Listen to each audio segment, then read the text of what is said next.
रणवीर और राजेंद्र लगातार बने हुए हैं। जी रणवीर, मैं आपके पास आना चाहूंगा और आप जो ये बता रहे थे कि बड़े चेहरे कौन कौन से हैं, मैं चाहूंगा लोकसभा जो चुनाव है, जो 4 सीटों का, पहले वहां से शुरुआत करते हैं जी, फिर राजेंद्र के पास जाएंगे। रणवीर जी हाँ, इससे पहले कि हम इस पर चर्चा करें तो यहाँ पर तस्वीर दिखाना चाहेंगे और जो वोटर हैं वो भी यहाँ पर आना शुरू हो गए हैं। जी, जी। तो इनसे बात कर लेते हैं। पहले सर, आपका क्या नाम है? सर वेरी गुड मॉर्निंग, मेरा नाम राजेंद्र शर्मा है। आप कौन से गांव के रहने वाले हैं? सर मैं ये जो हमारी नदौन कंस्टिट्यूंसी, इसमें गांव है भवड़ान, जो कि अमलेड पंचायत में पड़ता है। मुख्यमंत्री के पड़ोसी तो नहीं है आप? हाँ जी, बिल्कुल उन्हीं के गांव से संबंध रखते हैं जी। अच्छा जी। जरा बताएं किस तरह से देख रहे हैं इन उपचुनावों को, और जो लोकसभा चुनाव हो रहे हैं आपके मन में क्या चल रहा है? सर एक तो मैं ये चीज बताना चाहूंगा, जो हिमाचल के जो लोग हैं वो बड़े शांत प्रिय होते हैं। धोखे में विश्वासघात ये सब चीज नहीं होता हमारी अंतरात्मा में। हम लोग सीधे साधे लोग होते हैं। ये जो अभी पूर्व में घटनाक्रम हम देख रहे हैं कि कुछ विधायक वहां चले गए, या सुनने में जो आ रहा है कि भाई कोई पैसे के लेन देन की बात हुई है, तो ये सब चीजें ये हिमाचल की प्रतिष्ठा को थोड़ा सा ठेस पहुंचती है। इससे मैं समझता हूं, एक युवा के तौर पे मेरा जो अपना मानना है कि ये जो हमारी हिमाचल की छवि है ये खराब होती है ऐसी चीजों से। आपके विचार है या फिर दल से संबंधित? ये मेरे व्यक्तिगत विचार हैं। मैं एक युवा होने के नाते मैं सोचता हूँ कि जो हमारी हिमाचल की छवि है, हम बाहर भी किसी प्रदेश में जाए तो अगर कोई जब हम अपना परिचय देते हैं कि हिमाचल से, तो वो लोग हम पे यकीन करते हैं, ट्रस्ट करते हैं। तो ये जो घटनाक्रम रणवीर, ये तो मुझे लगता है विधानसभा को लेकर के जवाब है। लोकसभा चुनाव में किस तरह के मुद्दा आधारित होगा, क्या होगा लोकसभा चुनाव को लेकर? युवा होने के नाते जो सबसे पहला मुद्दा रहता है, जब आप युवा अवस्था में आते हैं, तो सबसे रहता है कि भी जो आपको रोजगार की उपलब्धता कितनी है या कितने रिसोर्सेज बन रहे हैं। क्योंकि जहां से मैं आता हूं, हमीरपुर जिला ये बड़ा साक्षर है, जो शिक्षा का स्तर है वो बहुत ऊंचा है यहाँ पे। तो इसके अनुसार जो रोजगार हैं, हम रोजगार आपका मुद्दा? हाँ, मुद्दा रहता है सर, रोजगार रहता है कि युवा देखता है कि भी रोजगार जितना। चलिए आपके पास आएंगे। आप बड़े चेहरों की बात कर रहे थे, तस्वीरें हम लगातार दिखा रहे हैं जी। लोकसभा सीटों में अगर आप देखें, एक सेलिब्रिटी है कंगना रनौत, पहली बार जो है राजनीति में उतरी हैं। उनका भविष्य भी दांव पर है। और उनके विरुद्ध कौन है? विक्रमादित्य सिंह, वो भी युवा है, 34 वर्ष की आयु है, तो उनके सामने भी एक लंबा करियर है। तो उनकी भी आज जो किस्मत है वो ईवीएम में कैद होगी। यहाँ इस हमीरपुर लोकसभा सीट की बात करें तो अनुराग ठाकुर हैं, उनके ठीक सामने सतपाल रायजादा। हालांकि उससे पहले सतपाल रायजादा की अगर हम बात करें तो राजनीतिक कद उतना बड़ा नहीं है, लेकिन हाँ, टक्कर जो है इस बार जरूर दिख रही है। और अनुराग ठाकुर जो है 5वीं बार अपनी किस्मत यहां से आजमा रहे हैं। देखना होगा कि इस बार जनता ने उनके लिए क्या सोचा हुआ है। केंद्र में मंत्री भी हैं।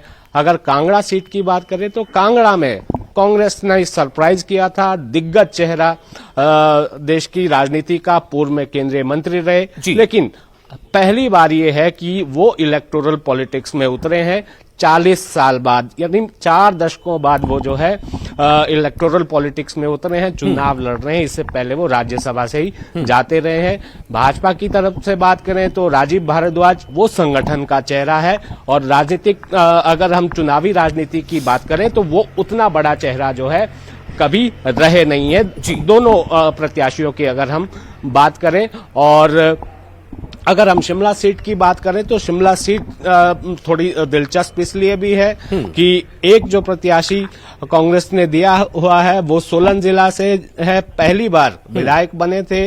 अब 14-15 महीने ही हुए थे उन्हें विधायक बने हुए, और उनकी पार्टी ने कह दिया कि आपको जो है अब चुनाव लड़ना है। तो कांग्रेस के प्रत्याशी जो पहली बार विधायक बने और वो जो है अब सांसदी का चुनाव लड़ रहे हैं, और उनके खिलाफ सुरेश कश्यप हैं जो पूर्व में सांसद रहे हैं, बड़े मार्जिन से जीते हुए हैं। उनके खिलाफ जो है अब देखना होगा कि क्या आज जो है जनता तय करती है। बड़ी बात इसमें ये करें, अगर विधानसभा के लिहाज से अगर हम बात करें, रवि मैं थोड़ा आपको रोकना चाहता हूं। इस वक्त असल में धर्मशाला से हमारे साथ जुड़ चुके हैं विचित्र उनके पास रुख करते हैं एक बार। विचित्र, आप हमें बताएं इस वक्त आप कहां पर मौजूद हैं? सुबह का नजारा है, मौसम जाहिर है अच्छा दिख रहा है और वोटर्स मुझे लगता है कि शायद अब बूथों तक आना शुरू हो चुके होंगे। तो बताएं किस तरह का आप वहां उत्साह देख पा रहे हैं, कैसी तैयारी है विचित्र? वैशाल, सबसे पहले तो हम पूरे देशवासियों को, हिमाचल प्रदेश के तमाम जो जितने मतदाता हैं, तमाम लोग हैं, उनको लोकतंत्र के इस महापर्व की बधाई देना चाहते हैं और उम्मीद यही करते हैं कि ज्यादा से ज्यादा संख्या में वो बाहर निकलेंगे और आज अपने सबसे बड़े अधिकार, मताधिकार का प्रयोग करेंगे। और ठीक उसी तरह से जिस तरह से जिम्मेदारी के साथ न्यूज 18 जो है लगातार उनसे अपील करता रहा है। हाँ, मैं इस वक्त की अगर मैं बात करूं तो ये शाहपुर विधानसभा क्षेत्र है और वहां के एक मैं बूथ के बाहर मौजूद हूं, जहां पर मैं तस्वीरों में साझा करना चाहूंगा। ये देख सकते हैं आप कि चहल पहल जो है वो सुबह से ही यहाँ पर जो है शुरू हो गई थी और 5 बजे से ही जो पोलिंग पार्टियां हैं वो एक्टिव हो गई थी। उनकी ओर से तमाम जो क्रियाकलाप थे वो सारे जो है वो मुकम्मल किए जा चुके हैं और मॉक पोल की अगर हम लोग बात करें तो वो भी मुकम्मल हो चुका है। अब से थोड़ी देर के बाद जो है मतदान शुरू होने वाला है, क्योंकि यहाँ अगर मैं बात करूं तो 7 बजे से लेकर जो है सुबह यानी 7 बजे मतदान शुरू हो जाएगा और शाम के 6 बजे तक ये मतदान चलेगा। लेकिन जहां पर अगर 6 बजे तक भी अगर किसी बूथ पर जो है कतारें लगी हुई हैं, अपनी बारी का इंतजार अगर कोई मतदाता वहां पर आकर कर रहा है, यानी 6 बजे तक वो एंटर हो चुका है कैंपस के अंदर, तो वो भी वोट जो वो कर सकता है, भले ही रात के या शाम के जो है वो 7 या 8 या 9 क्यों नहीं बज जाते हैं। तो वो सब डिपेंड करेगा वहां पर लगी हुई कतारों पर। दूसरी सबसे बड़ी बात यह है कि अगर हम लोग सुरक्षा की भी लिहाज से बात करें तो हर जगह जो है पूरी तरह से पुख्ता बंदोबस्त जो चुनाव आयोग की ओर से किए गए हैं। मैं तस्वीरें थोड़ा सा और अंदर जाके साझा करना चाहूंगा जी। तो ये देखिए, ये अभी फिलहाल नजारा है, क्योंकि अभी तो यहाँ पर जो स्थानीय लोग हैं वो पहुंचे नहीं है, लेकिन जो पोलिंग पार्टी है या यहाँ के जो बीएलओ हैं उनसे भी हम लोग बातचीत करना चाहेंगे कि क्या क्या इंतजाम यहाँ पर किए गए हैं। जी थोड़ा सा नीचे आएंगे। क्या शुभ नाम है जी अपना? विजय कुमार, विजय जी, मुख्य शिक्षक राजकीय प्राथमिक पाठशाला अपर बसनू। अच्छा, क्या इंतजाम यहाँ पर हैं? कितने बजे मॉक पोल शुरू हुआ था और कितने बजे मुकम्मल हुआ था? कितने मॉक पोल हुए हैं? मॉक पोल के 5:30 बजे स्टार्ट हुआ था और यहाँ पर 55 वोट डाले गए हैं सभी पार्टियों को और एजेंट जो वो सभी पार्टी के पहुँच गए हैं और अभी मॉक पोल होने जा रहा है। 5-10 मिनट और लग जाएंगे और 7 बजे पोलिंग स्टार्ट हो जाएगा जी। बाकी पार्टियां इधर हमारे 2 हैं, 12 मेंबर हैं उसमें और खाने पीने का बंदोबस्त और रहने खाने का सब मेरा है। अच्छा, यहाँ अगर हम लोग ये देखें कितने वोटर्स हैं यहाँ पर दोनों बूथ में? वोटर्स 69 बसनूर 2 में 607 हैं और 68 बसनूर 1 में 984 जी। तो बाकी तमाम इंतजाम सुरक्षा के लिहाज से या सुरक्षा के शांतिपूर्वक तरीके से हो जाए मतदान, उसके लिए किस तरह के इंतजाम है? हिमाचल पुलिस के 4 कर्मचारी इधर हैं, तो वैसे भी ये सेंसिटिव एरिया है, कोई ऐसा नहीं है। पिछली बार 2 बार चुनाव हो चुके हैं एमएलए और एमपी के जी जी, तो शांतिपूर्ण होते हैं और मैं बीएलओ यहाँ से 5 साल से हूँ। तो देखिए, अभी बहुत से लोग जो है वो आने शुरू हो चुके हैं, यहाँ पर स्थानीय लोग भी आने शुरू हो चुके हैं और निश्चित तौर पर उम्मीद यही है कि जैसे ही 7 बजेंगे तो यहाँ पर जो है हम लोग मतदान होता हुआ जो वो देखेंगे। लेकिन मैं थोड़ा सा कांगड़ा संसदीय क्षेत्र की अगर बात करूं वैसाल, तो ये एक अपने आप में बहुत बड़ा संसदीय क्षेत्र है। आकांक्षी जिला चंबा इसमें आता है। चंबा के 4 विधानसभा क्षेत्र हैं और कांगड़ा की अगर हम लोग बात करें तो कांगड़ा के जो है वो 13 विधानसभा क्षेत्र जो है यहाँ पर आते हैं। और इसमें अगर हम लोग वोटर्स की भी संख्या की बात करें तो बाकी के जो 3 सीटें हैं उनसे ज्यादा ही वोटर्स यहाँ पर है। 15 लाख से ज्यादा वोटर्स यहाँ पर हैं और महिला वोटर्स की संख्या भी माशाल्लाह काफी बढ़िया है यहाँ पर, यानी 7 लाख से ज्यादा जो है महिला वोटर्स हैं और 7 लाख से ही ज्यादा जो है वो पुरुष वोटर भी हैं। इस बार भी सबसे ज्यादा जो यूथ है यानी युवा है उन्होंने अपने आप को रजिस्टर करवाया है, यानी वो पहली मर्तबा वोट डालेंगे, तो उनकी संख्या भी 35,000 से ऊपर की है। इससे अंदाजा लगाया जा सकता है कि हिमाचल प्रदेश की हर लिहाज से जो है कांगड़ा संसदीय क्षेत्र जो है वो कितना महत्वपूर्ण है, कितना बड़ा है और कितनी ज्यादा संख्या में यहाँ के वोटर्स हैं, यहाँ के लोग हैं। और अगर हम लोग यहाँ के जिस तरह से जो उपचुनाव यहाँ पर हो रहा है, धर्मशाला में उपचुनाव हो रहा है, तो उसमें भी जो है वो 86,000 से ज्यादा के वोटर्स हैं और वहां भी हर प्रकार के इंतजाम वहां पर किए गए हैं। आदर्श बूथ यहाँ पर बनाए गए हैं। महिला इनफैक्ट जो है वो बूथ को संभालती हुई यहाँ पर नजर आने वाली है। बड़ा भंगाल जैसा सबसे दुर्गम इलाका भी और जहां पर पोलिंग बूथ बनाया गया है वो भी कांगड़ा संसदीय क्षेत्र के तहत ही आता है। और इसके अलावा कई दुर्गम इलाके हैं जहां पर पोलिंग पार्टियों को 2 से 4 दिन पहले ही वहां पर पहुंचाना पड़ा है। तो इस तरह के बहुत सारे सेंसिटिव एरियाज पास भी है यहाँ पर क्रिटिकल बूथ की भी अगर हम लोग बात करें तो 128 क्रिटिकल बिल्कुल बूथ है। और विचित्र, मैं थोड़ा आपको रोकना चाहूंगा। इस वक्त जसबीर हमारे साथ जुड़ चुके हैं। हम चाह रहे हैं कि चुनाव से पहले जहां भी जो हालात है, क्या तैयारियां हैं, वो एक नजर हम अपने दर्शकों को दिखा दें। जसबीर, आप हमें बताएं कि इस वक्त आप कहां पर मौजूद हैं और किस तरह की तैयारी आप देख पा रहे हैं, और क्या जो वोटर्स हैं वो बूथ की तरफ आना शुरू हो चुके हैं? जसबीर जी, मैं आपको बताना चाहूंगा इस वक्त हम बॉयज स्कूल हमीरपुर है वहाँ पे मौजूद है। यहाँ पे पिंक बूथ बनाया गया। हम थोड़ा सा नज़ारा आपसे शेयर करना चाहेंगे कि किस तरह से जो सजावट की गई है। जो पिंक बूथ है, यहाँ पे महिलाओं के 5 बूथ हैं और उनमें महिला कर्मचारी ही मौजूद है। तो आप देख सकते हैं किस तरह से एक पूरी तरह से साज सज्जा की गई है, पूरी सजावट की गई है और पूरी तरह से सजाया हुआ है इस बूथ को। ये शहर के बीचों बीच यहाँ पे बूथ स्थापित किया गया है। फिलहाल अभी 7 बजे के बाद ही मतदान शुरू होगा, लेकिन यहाँ पे तैयारियां पूरी तरह से मुकम्मल की गई हैं। हमारे साथ जो सहायक निर्वाचन अधिकारी और एसडीएम हमीरपुर है, उनसे बातचीत करना चाहिए। सर, आप बताइए किस तरह की तैयारी है सब?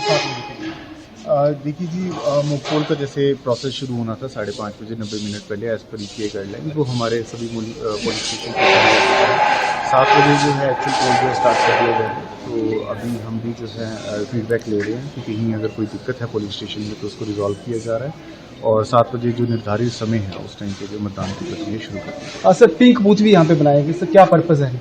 जी, हमारा जो 38 हमीरपुर विधानसभा क्षेत्र है वहाँ पे हमने 5 पोलिंग बूथ जो हैं वो आइडेंटिफाई किए हैं जो सिर्फ विमेन मैनेज्ड हैं। वहाँ पे प्रिजाइडिंग ऑफिसर हो चाहे पोलिंग ऑफिसर हो, वो सारे के सारे विमेन मैनेज्ड हैं, विमेन हैं, और जो सिक्योरिटी पर्सन है वो भी विमेन है। तो जस्ट उनको सेलिब्रेट करने के लिए कि सभी की सहभागिता है और मतदान का इतना बड़ा पर्व जो चुनाव का हमारा पर्व है उसमें पुरुषों के साथ साथ जो महिलाएं भी बढ़ चढ़ के भाग ले रही हैं, तो इसी को सेलिब्रेट करने के लिए हमने जो है यहाँ पे पिंक पोलिंग बूथ जो है वो स्टैब्लिश किया हो, जिसे डेकोरेट भी जो पिंक पे किया गया है ताकि एक मैसेज जाए लोगों में कि सहभागिता जो है सभी वर्ग से जो है हमें मिल रही है।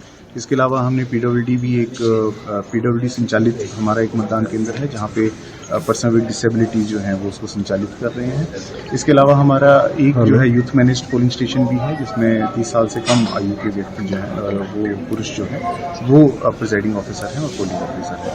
तो ये सब चीज़ें जो हैं हम अपने विधानसभा क्षेत्र में कर रहे हैं ताकि एक अच्छा मैसेज जो है मतदाताओं के बीच में जाए। और इसके अलावा हमने एक ग्रीन पोलिंग स्टेशन भी यहाँ पे बनाया हुआ है जिसमें प्रकृति को किस तरह से हम पर्यावरण को बचाएं।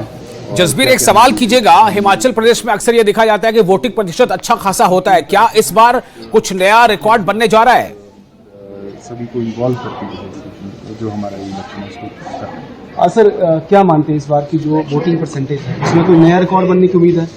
जी, हमने स्वीप की एक्टिविटीज़ के तहत जो हमारे लो वोटर टर्नआउट जो जितने भी हमारे बूथ थे वहाँ पे हमने स्पेसिफिक एक्टिविटीज़ स्पेसिफिक इंटरवेंशंस की है और हमारे सीओ साहब का जो है इसमें डायरेक्शंस थे कि जो पोलिंग बूथ जिनकी 60% से कम मतदाता परसेंटेज रही है पिछली बार में उनको स्पेसिफिक फोकस किया गया है ताकि हम उन बूथ में भी एक अच्छी मतदान जो है परसेंटेज जो है उसको ला सकें। धन्यवाद। तो सर, ये इनका कहना है कि वोट परसेंटेज को बढ़ाने के लिए इस बार खास तौर पे स्वीप अभियान भी चलाया गया था और आपको मैं सर जानकारी देना चाहता हूँ कि जो हमीरपुर संसदीय क्षेत्र है वहाँ पे 14 लाख से ज्यादा जो मतदाता है वो आज अपने मत का प्रयोग करेंगे और इसमें जो संसदीय क्षेत्र में जो महिलाओं की संख्या है, महिला मतदाताओं की सबसे ज्यादा है।